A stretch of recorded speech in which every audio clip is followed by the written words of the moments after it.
welcome to my Four Boys and an NL Girl podcast. My name is Patty, and I'd like to welcome you here to my podcast this morning. It is Friday, the 19th of January. I can't believe it's January already.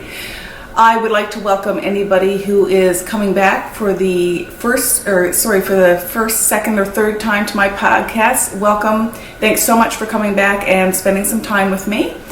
And especially I know that there's some new viewers that have subscribed this week, so thanks so much for doing so, and welcome back as well. And for anybody who's joining me for the first time, I hope you enjoy it. This is a podcast about knitting and crocheting and sewing, cross-stitching, rug cooking, basically any craft that I can get my hands on. I like to talk a bit about them during the podcast. So hopefully this podcast will give you a chance to grab a cup of tea, maybe you're knitting or whatever you're working on, and so we can share some time together. The cats this morning have been play fighting. They're not the best of friends, but there's a little bit of hissing happening, so if you hear that in the background, I apologize. Angel has been picking on Bella, as she is wont to do, and maybe they sense we're supposed to be getting some weather this weekend, and maybe they sense that there's a storm coming. So weather in Newfoundland Labradorian terms means that there's a storm. We're reputed to get a blizzard starting this evening, going into Saturday, and clearing up sometime on Sunday. So as you can imagine, people are stocking up for gas at the gas lineups and the grocery store. I had to do my grocery shopping this morning, and the lineups at Costco and Dominion were crazy because people are trying to get their shopping done for the weekend before the storm happens. So it's a little bit of anticipatory storm watch on the go here at the moment, which I'm very excited about because I like nothing better than a good blizzard. And the boys are excited because they like nothing better than a good blizzard followed by lots of snow to play in. And there goes one of the cats again. I apologize. So without further ado, I'm going to get into my list of things that I want to talk to you about this morning. First of all, I have two finished objects. Anybody who was watching last week may have noticed that I am wearing something that is finished this morning. I have finished my short-sleeved cardigan by a Crafty House blog. I'll put the information on the screen in case you're interested. This is done in, see if I can get this right. I think it's Lion Brand Woolies Tonal.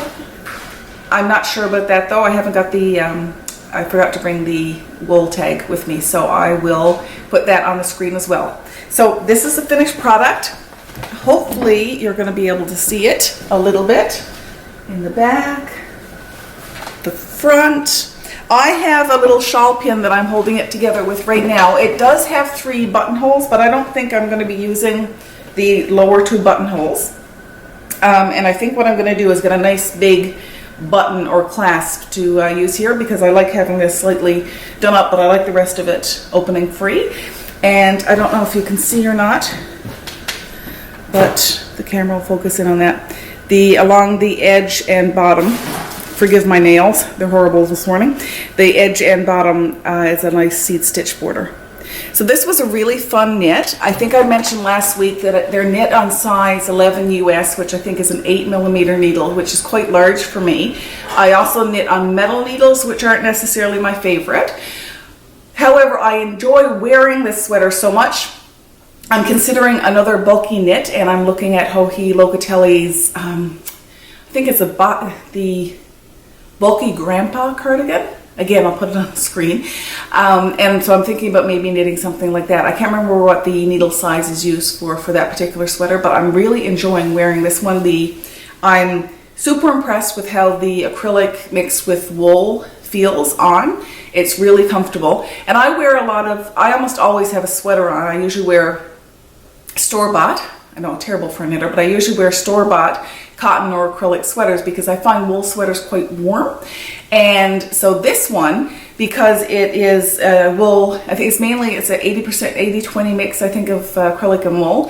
And it made up for a really nice soft fabric, which I'm enjoying. And it is cozy, but not overly warm for me to wear. And because of the short sleeves, I also get a little bit of ventilation because I'm at the stage of life where I'm having some hot flashes. So it's nice to have a little bit of venting occurring in my sweater. So this is my first finished object that I wanted to show you this week. I am thrilled to have it finished. I just finished it yesterday morning, actually, on Thursday. I didn't quite have enough time to tape the podcast yesterday as I usually do, but I did manage to get my sweater finished. Hello, Bella. I moved the tripod and the camera in closer, so you're probably not able to see Bella right now unless she comes up. Bella.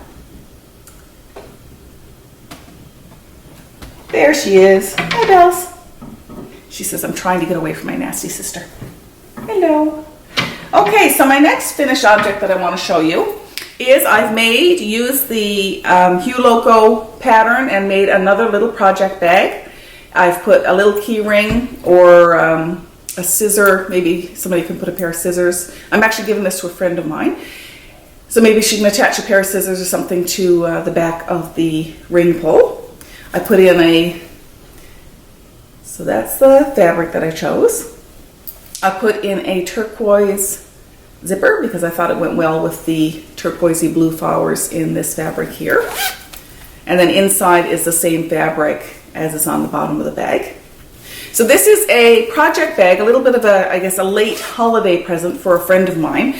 I wanted to give 2 presents to 2 friends of mine that work at the same place, and so I wanted to have both of them ready at the same time to give them to them, and I only just got this one finished. The other one I had finished before Christmas, so I can get these delivered next week.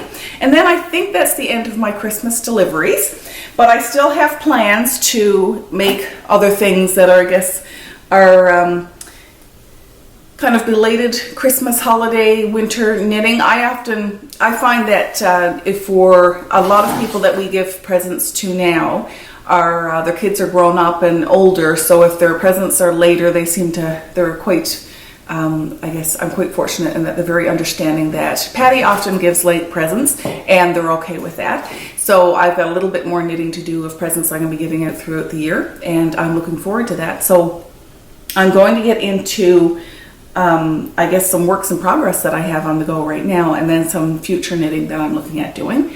The next things that I'm going to cast on, because I have to admit, I cast off the sweater and I had a little bit of the finished object blues. I didn't want to work on my husband's socks. I didn't want to work on any of the things in the basket, but I decided that I would start looking through my basket and pulling out, because my basket is my work in project basket or work in progress basket, and I wanted to get some things together, get some things out of there so I can get them off the needles. So the cat is being quite loud this morning. I apologize for that. So the next thing that I pulled out of my basket, of my works in progress basket, was this skein of yarn. It is by Universal Yarn. It's called Classic Shades Sequins Light. I'm going to hold it this way so you can see the colors. So this is for a friend of mine who loves sparkles and glitter and loves purple. And I don't know if you may or may not be able to see, but there are sequins in this yarn. So this is a 74% acrylic, 22% wool, 4% paillette. I'm not sure what that is. It's probably a nylon or something similar. So it's a nice and soft type of yarn. This is something that I picked up at Fiber Lily before Christmas. I had been eyeing this for a while, and I was interested in knitting up something for my friend. And because she loves sparkles and absolutely loves the color purple, and I've seen this knit up at Fiber Lily, and it's just gorgeous. So I wanted to get started on that. So I found a pattern, and I found this pattern through I guess a friend that I've developed, Hi C in Ireland. A friend of mine in Ireland has a Facebook group that I've become a member of, and there's another lady on there who every now and then makes suggestions of patterns for people to look up. So Hi G in Ireland, I will let you know that I've mentioned you on my podcast. So she had mentioned this pattern by Karina Spencer called Zuzu's Petals. Hopefully the camera will focus on that. So this is, it looks like a shawl, but it's actually a cowl.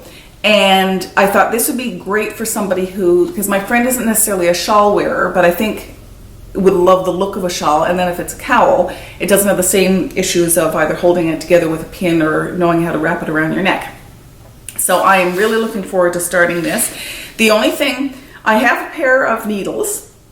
I have some Haya needles, and it's the right needle size and the right length of circular needles that I need for the project. My concern is that especially where it's an acrylic blend, I'll be using metal again, and I mentioned a little while ago that I'm not really crazy about metal. So anyway, I'm going to start this project on the Hiya so that I don't necessarily have to go and buy another set of needles. And if I'm not enjoying the metal needles, then I'm going to switch. This is going to be a fairly short podcast this morning. I only have one other thing that I want to show you. It's another work in progress that I started actually this week. I started it yesterday after I finished this sweater. So this comes from, and this may be a familiar magazine to those of you who live in the UK. I found this at Chapters, and it's the Cross Stitcher magazine. It was one of the type of magazine that was in a bag and had a free present in it. So this one is actually, it's the December 2016 issue number 312. And I got it because I loved that bicycle there on the front. I thought that was really pretty. But what I'm stitching out of this book is actually not that bicycle, and I'm going to open it up. So this one came with a pattern for these Christmas crackers. So it came with a little kit with the cracker paper and the thread and the Aida cloth. And this is the project that you can make out of that. I thought that was really cute. I'll put information about the magazine on the screen as well in case you haven't heard of it before. I hadn't until I picked this up at Chapters. And I don't know, I really, really like the book. I like the quality of just the physical quality of the pages and the paper and such. I really like one neat thing that they do in here is they give you an approximation of stitching time, and which is, for my project, each one is three and a half hours each, which is really exciting. That doesn't seem like a lot of time. The bicycle is reputed to be 45 hours. That's a little more daunting, but it really shows that the time and effort that goes into handwork, because I'm sure this sweater took hours and hours to knit. The shawls that I knit take hours and hours. And I don't keep track of the time because I see it as, I think if I kept track of the time, it would seem more like work. But for this particular cross-stitch project I'm going to show you, I am keeping track of the time just to see how close I am to their time compared to what I'm doing with a small project, and then to figure out about how long it would take me to do a larger project like the bicycle one, which I really like. So I have started, and this, the reason I was attracted to these particular hearts, so there are 3 ornaments, and I know it's after Christmas and I'm working on ornaments, but I don't really see these ornaments, hopefully if the camera focused on that, I don't really see these as being Christmas ornaments so much as I see them as being winter ornaments. Because the blues and the reds in these patterns, I really hope the camera's focusing on that, or that's going to be a really boring, fuzzy picture you just saw. So this particular cross-stitch pattern that I started with has 2 robins on it with a heart, and there's blue. There is some holly, but really, to me, it looks more like a winter scene than a Christmas scene. And the blue and red kind of matches my winter theme with the bunting and my idea of doing some decorative things around the house that are more winter oriented than Christmas oriented. So I've started this cross stitch. Like I said, I'll put information about this particular magazine if you're interested on the screen. I'm using my Brindy Linens bag, seeing as my sweater got taken out of it. Now I'm using it for my cross stitch. And I've managed to leave my thread in a mess. So I am this far, so far. So I am about halfway finished this little ornament. So my plan is, I've got 2 ideas. I'm either going to do 3 of them in hoops and just leave them like this, or I'm going to finish them like they have in the magazine where they have polyfill inside and they're stuffed, and sew them into a heart shape and hang them as an ornament. Or my third option is I may fill them with polyfill, but instead of sewing them the way they did, I may put it on felt and then do a pinking so it's more like a heart, or obviously it's a heart, but keeping that heart shape, sew it right on flat to felt and then pink around the exterior. So I've got a couple ideas about how I'm going to finish these. I'm not sure yet. If I did it with the pinking shears and the felt, this would look a bit more like a Valentine's ornament, and I'm not sure if that's what I want. So anyway, that's my cute little cross stitch project that I've started and hope to finish shortly. So I want to do 2, if not 3 of these. The scenes are There's one of the robins, which I started. There's one with a little house. Let's see if I can show you the house one. And there's one with a reindeer, and the reindeer does have a red nose because Rudolph does. However, my plan is to do the reindeer with a black nose. Hopefully the camera's focusing on that so you can see these gorgeous little ornaments. And actually there is a picture of this on the back as well. So I'll put that there. So that's what I'm working on with cross stitch. I have 3 more designs of my own that I need to get planned and stitched up and then made into kits. So I'm quite excited about that. But before I started that, I kind of wanted to do something that was a little bit more mindless. Designing cross stitch for me is a little bit, it's really fun, but it is intensive. And the stitching is intensive because even though I have it drawn out on graph paper, it doesn't mean that when I stitch it up it's necessarily what I like. So it's kind of, there's still almost as much of my creative juices flowing with when I'm actually stitching it as there was when I drew the original pattern. And then of course I've got to put take the pattern and create it in the program that I use to make the cross stitch patterns, and then make the kits and that kind of thing. So there's a little bit more work involved with that, but I am hoping that before spring I'll have at least 3 more of my cross stitch patterns available, and around that point I'm going to be able to open up my Etsy shop and have some cross stitch patterns and kits for sale, which is really exciting. So that's it for my podcast today. I really thank you again for joining me. I hope you've had as much fun as I have. I really enjoy taping these podcasts. I find that they're a great way of keeping me accountable and working on my projects. It's great to connect with people from all over the world. This week I've been in contact with 2 or 3 viewers that really enjoy the podcast, and that just thrills me to pieces because this is something that I was really interested in starting, but it's a bit of a leap of faith to start a podcast and then see if anybody else is going to enjoy it. And I have been hearing from people that they are enjoying it, so I really do appreciate that. The footage at the end of this podcast is going to be from my trip in the fall when I went out to central Newfoundland, and the pictures at the beginning of the podcast are of our local Middle Cove beach in the winter. I thought it would be nice to show some winter scenes, seeing as it is definitely winter here in Newfoundland and Labrador at the moment. But if you're wondering why it's winter in the beginning and it's early fall at the end of the podcast, that's why, because that's footage that I had taken earlier in the fall. So again, thanks so much for joining me, and I hope you get some time this week to craft or make something that makes your heart happy. Take care. Bye-bye.